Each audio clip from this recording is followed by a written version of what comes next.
Guys, bulalo guys, bulalo.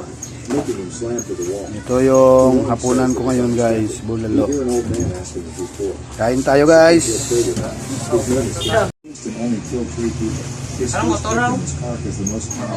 Kain guys.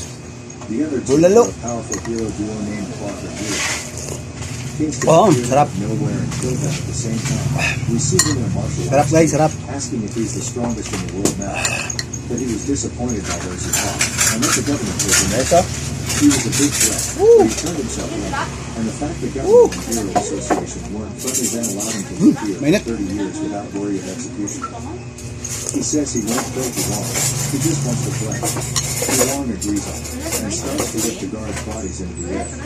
Then turns them all into meat blocks. Long says he guesses he can play them. Then sends the meat balls towards Princeton. As they get closer, he begins to slowly move his hand and begins to deflect and redirect their trajectories, making them all avoid him. Then they explode. Blood begins to rain throughout the room and kicking smokes. He says he thought he won used telekinesis, but the way he attacks and defends says otherwise. Asking if he has any other attack.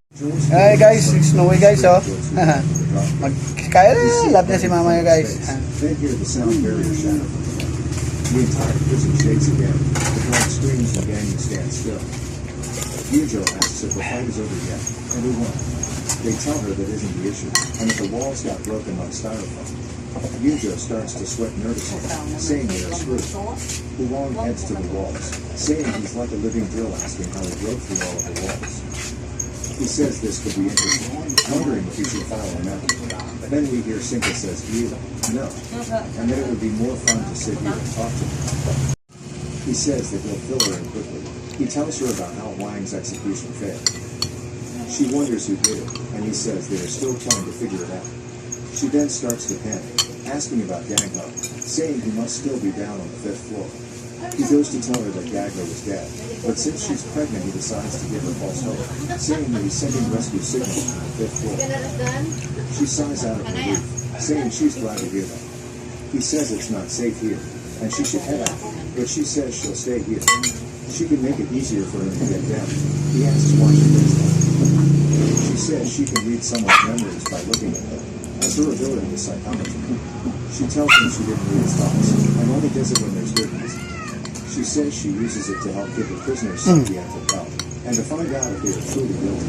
He asks how she would be of help, and she tells him that the entire 2nd floor is under control of Miao and Liao. They are siblings both with special type powers. They summon creatures that stab people in the puppets, then make puppets out of their victims. Currently all of the prisoners are puppets. He says he knows their powers, as they are Marco's pupils. He doesn't need information about them, so hang on up. She says no, since some of their puppets are puppets, and he can't distinguish between the guards and prisoners. But she can scan their memories and tell them apart. He says if they are already puppets, then she says they are still alive.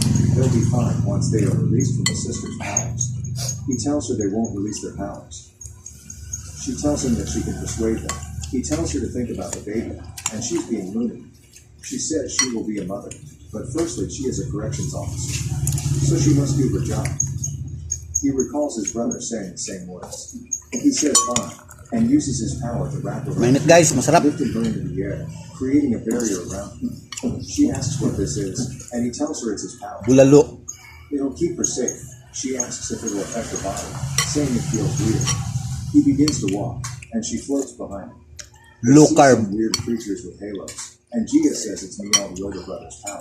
She asks what happened, and he says the guards executed the inmates. She asks how when the execution devices are all. Pinawisan ako ng maraming singot guys. He says that he executed them himself. She double checks what he says, and he asks if it was a problem. She asks whose idea was this. He says it was his, and she asks if Yujo agreed to it. He says yes. Gia sighs, and asks what the bitch is thinking, asking if he's okay with this. He says that he's doing as a corrections officer and been told to, asking what the problem is. He says that but to rehabilitate him. He says he doesn't need a lecture about ideas. People keep telling him heroes can't kill them, and that they should only be sentenced by the law.